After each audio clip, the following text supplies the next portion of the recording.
Yes. Eli häiriökysynnän tunnistaminen ensimmäisenä aiheena.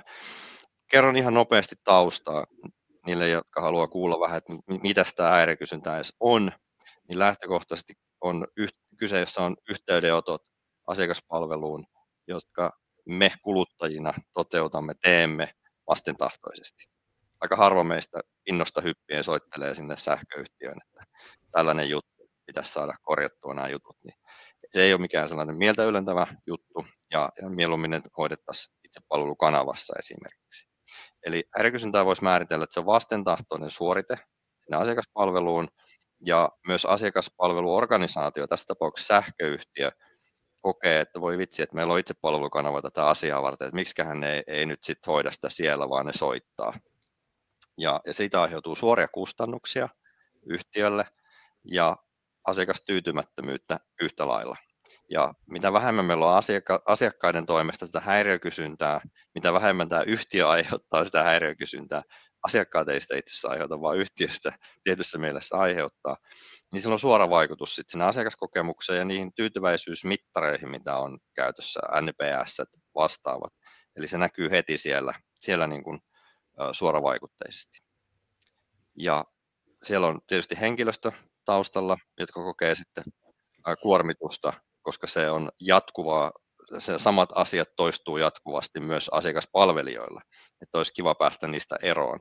Ja tämä on negatiivinen ilmiö, mikä voi kuormittaa sitten henkilöstöä.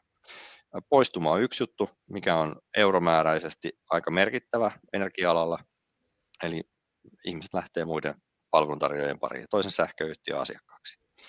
Se on huono juttu. Mutta tämä määrä, Joonaksen kanssa joskus puhuttiin näistä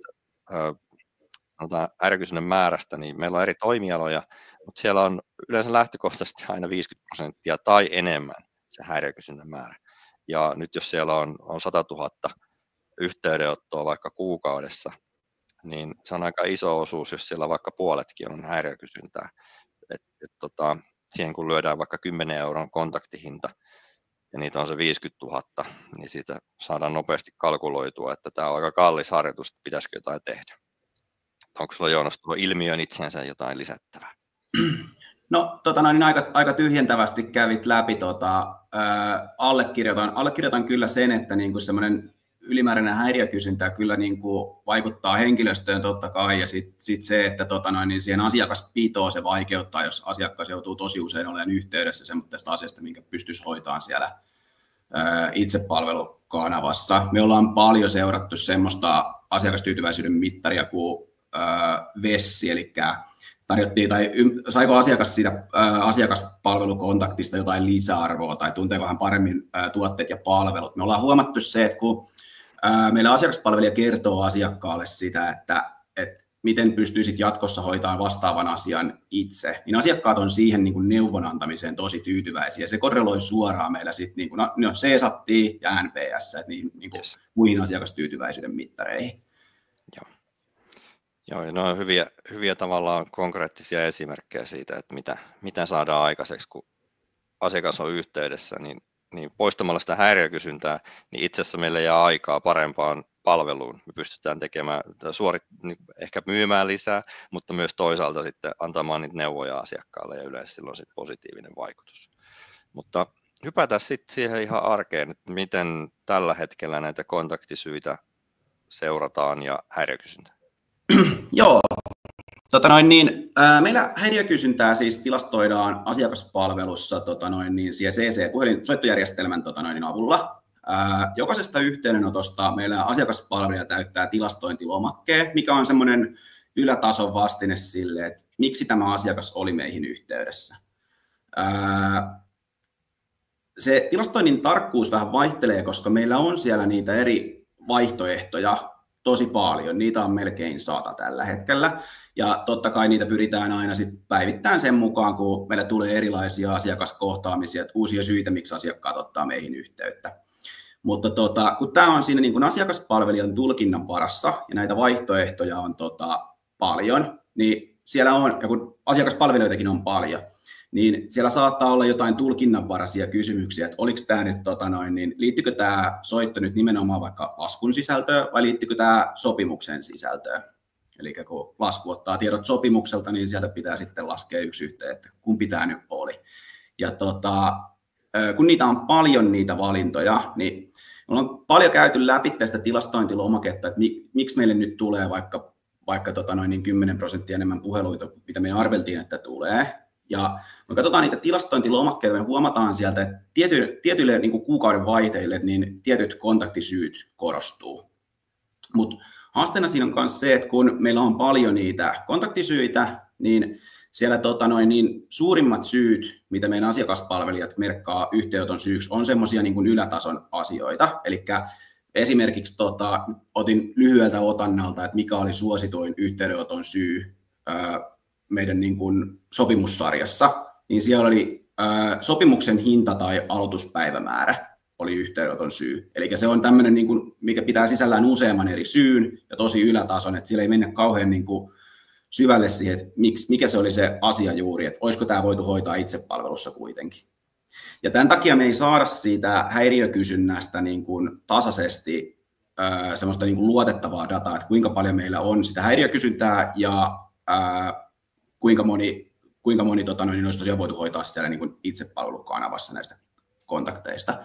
Ja me ollaan tosiaan otettu sitten ihan käsipelillä puheluita kuunteluun sillä, että me ollaan otettu useamman 100 puhelun otanta ja sieltä mittaroitu häiriökysyntää ihan niin kuin itse omin käsin arvioimalla sitä puhelua, ei pelkästään sitä kontaktisyytä. Ja tosiaan niin kuin sanoit, niin se 50% oli aika lähellä siitä häiriökysynnän määrästä tällä otannalla. Yes. Minkä verran noita kontaktisyitä teillä yleensä on valittavana siellä valikoissa? Asiakaspalvelija pystyy valkkaamaan sieltä niin monta kontaktisyytä kuin siellä on. Eli siinä ei ole rajoitettu sitä, että kuinka monella asialla tämä asiakas nyt otti meihin yhteyttä. Siellä on pakotettu se, että yksi syy pitää valita. Eli siitä ei pääse eteenpäin ennen kuin on valinnut yhden syyn tälle yhteydenotolle. Joo. Eli siellä on joku X määrä valittavana, onko se 100, 200? Vähän vajaa 100. Joo. Onko siinä sitten miten paljon tavallaan, jos katsoo tilastoja, niin onko ne kaikki 100 käytössä niin kuin laajasti vai onko siellä sitten 10-20, mitkä korostuu? Mä sanoisin, että se on 10-20, mitkä korostuu ja just ne, mitkä siellä korostuu, on niitä ylätason syitä. Eli siellä on myös spesifioitu tiettyjä yhteydenottoja, jotka menee tosi sillä, että siitä pystyy suoraan ottamaan sen, että tämä oli häiriökysyntää tai tämä ei ollut häiriökysyntää. Mutta se tosiaan, kun niitä on niin paljon siellä niitä vaihtoehtoja, se asiakaspalvelija joutuu puhelun jälkeen aina etsiä sen oikean vaihtoehdon sieltä, niin se helposti ohjaa siihen, että sieltä napataan se, mikä oli lähimpänä omasta mielestä sitä yhteydenoton syytä. Yes, just näin. Ja sitten jos halutaan spesifiä häiriökysyntäanalyysiä, niin se täytyy mennä melkeinpä niin kuin kuunteluiden kautta sitten, että ymmärretään, mitä siellä tapahtuu. Joo, se on pikkasen sitten raskaampi prosessi, aina vaatii työvoimaa ja ajankäyttöä. Ja se on sitten, antaa suuntaa ja se 50% varmasti on aika lähellä totuutta, että missä mennään. Se hetken ajankuva. Mutta jos mä kerron sitten, että miltä se näyttää niin kun tekoälyavusteisesti tehtynä, niin saadaan sitten verrokkia siihen. Eli nyt me otetaan nuo kaikki kanavat, mistä Joonas puhuu, on se puhelusisältö tai sitten sähköposti, chatti. Ja käytännössä mitä tehdään, niin jatkuvasti skannataan sitä sisältöä, että kuinka paljon siellä asiakaspalveluun tulevassa yhteydenottomassassa, paljonko siellä on sitä häiriökysyntää, paljonko arvokysyntää. Ja arvokysyntä on tosiaan se toinen puoli, missä asiakkaat vaikka soittaa nyt sähköyhtiöön, että mä tarvin sähköt uuteen osoitteeseen tai uusi sopimus kokonaan, niin se on ihan selkeä keissi, että nyt tarvitaan sähköä ja uusi sopimus syntyy, asiakas tekee sen mielellään ja sitten sähköyhtiö haluaa mielellään myydä uusia sopimuksia. Niin tästä häiriökysyntämassasta sitten sen jälkeen me tunnistetaan automaattisesti ilman manuaalityötä tekoälyn avulla kontaktisyyt. Joonas puhui äsken, että siellä on hieman alle 100 niitä kontaktisyitä, mitä voi valita, ja niistä käytetään noin sitten sitä 10-20 aktiivisesti, niin Meillä oli tuossa yksi keissi, mikä lähti viimeisimmäksi käyntiin, niin meillä oli 269 kontaktisyytä tunnistettu sieltä, ja niitä niin käytännössä se elää koko ajan se kontaktisyymassa myös siellä taustalla. Eli se manuaalityö voidaan korvata, eli se nakuttelu siellä puhelun jälkeen sitten, niin se pystytään automatisoimaan. Ja sitten se menee sille tasolle, että jos siellä puhutaan laskutuksesta, se on aika yleinen, kaikilla asiakkailla on laskutus, on se, no mikä siinä laskutuksessa sitten on, voitko te kertoa? Sitten Joonas menee kysymään tiimiläisiltä, että no kun ne soittaa laskutuksesta, niin mistä ne nyt on puhunut? Sitten ne kertoo hihasta heittää, että no nyt on käynyt niin, että laskussa on virhe, mutta se, että kuinka paljon sitä on, niin se jää vähän hämärän peittoon. Mutta se käytännössä sit ymmärretään siitä asiaspalvelijan dialogista, niin se, että mitkä asiat siihen laskutukseen liittyen nyt aiheuttaa harmaita hiuksia ja niitä yhteydenottoja. Että onko se siinä, että laskupohja on sekava, se on vaihdettu, onko se niin, että sinne on jostain syystä mennyt väärää tietoa, tai sitten joku kampanja on ollut, ja sinne kampanjaan liittyvät alennukset ei ole uinut sinne asiakkaalle asti. Siinä voi olla aika paljon erilaisia syitä.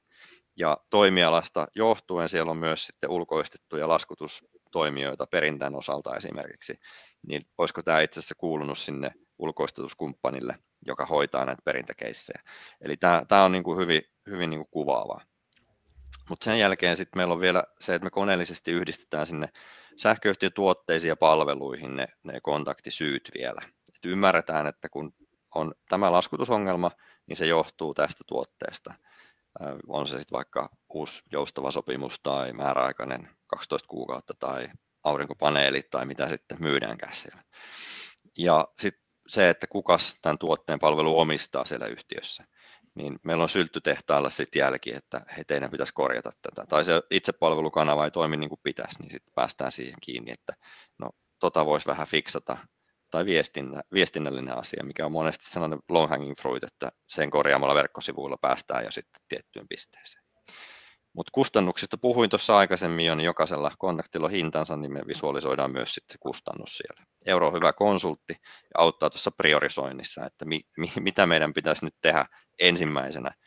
Että voihan siellä olla, että siellä on joku niin iso IT-hanke pitäisi vetää läpi, että sitä ei kannata tehdä, niin priorisoidaan sitten muita asioita, ja sitten kun ne muutokset on tehty, niin saadaan se vaikuttavuus sieltä näkyväksi heti. Ei vasta sitten erillisellä tutkimuksella puolen vuoden päästä, vaan se näkyy heti, kun ollaan kiinni siinä reaaliaikaisesti siinä asiakaspalvelumassassa.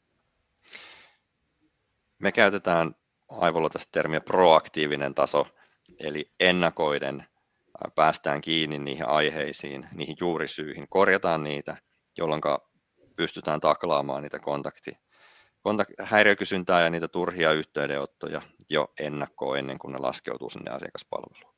Tällä hetkellä tekoälykeskustelu asiakaspalvelukontekstissa liikkuu paljon tuolla reaktiivisella puolella, että mitä tapahtuu sillä hetkellä, kun se puhelu on jo siinä asiakaspalvelijalla, mitä siellä voidaan automatisoida. Yhtä tärkeä asia, mutta me puhutaan pääasiassa meidän analytiikassa tuosta proaktiivisesta puolesta. Tänään otetaan myös esimakua siitä puheluyhteenvedoista tuossa viimeisenä. Tällaisia automatisointeja voidaan tehdä sitten tekoälyn avulla. Tämä on mun mielestä tosi niin kuin mielenkiintoinen ja tässä on paljon potentiaalia. Mulle tulee niin kuin mieleen semmoisia esimerkkejä, mihin varmaan kaikissa asiakaspalveluissa törmätään, että asiakkaat rupeavat ottaa yhteyttä jostain tietystä tuotteesta tai palvelusta ja yhteydenoton syy on se, että ne haluaa kysyä siitä jotain. Eli se, että jos asiakas on ostanut jonkun tuotteen ja palvelun meiltä ja se haluaa soittaa meille vaikka 2 viikon jälkeen ja kysyä siitä tuotteesta ja palvelusta jotain, niin mä itse näkisin, että tämä on semmoinen, mikä oltaisiin voitu ratkaista siinä ostotilanteessa tai myyntitilanteessa, missä tämä tuote on käyty ensimmäisen kerran tälle asiakkaalle läpitte. Ja se, että jos tämmöisestä yhteydenotosta saadaan nopeasti sitä dataa, että mitä ne asiakkaat kysyy tästä tuotteesta ja ylipäätään se, että ne soittaja kysyy tästä tuotteesta, niin me voidaan sitä kautta sitten lähteä kehittämään sitä meidän kommunikointia siellä myyntitilanteessa. Me voidaan sillä paikata niitä valuvikoja, mitä se asiakas ei hoksaa siinä, kun se ostaa sitä tuotetta ensimmäisen kerran. Me saadaan sillä se ensimmäinen häiriökysyntä sieltä pois, mikä tulee silloin, kun se haluaa kysyä jotain sitä tuotteesta. loistava esimerkki. Ja sitten loppujen lopuksi, jos siinä käy niin, että asiakas soittaa ensimmäisen kuukauden aikana 3 kertaa, sitten seuraavan puolen vuoden aikana vielä 5 kertaa, niin voi käydä niin, että itse asiassa ne asiakaspalvelukustannukset syö sen koko marginaalin, mitä sitä asiakkaasta olisi sille yhtiölle syntynyt. Että tämä on aika oleellinen asia hoitaa kuntoon. Yes. All right. Tämä on tavallaan se koko prosessi, että Joonas esitteli sen, että konkreettisesti mitä siellä tapahtuu tällä hetkellä ja mitä sitten tekoäly voi tuoda siihen rinnalle ja automaatio sitä kautta. Mutta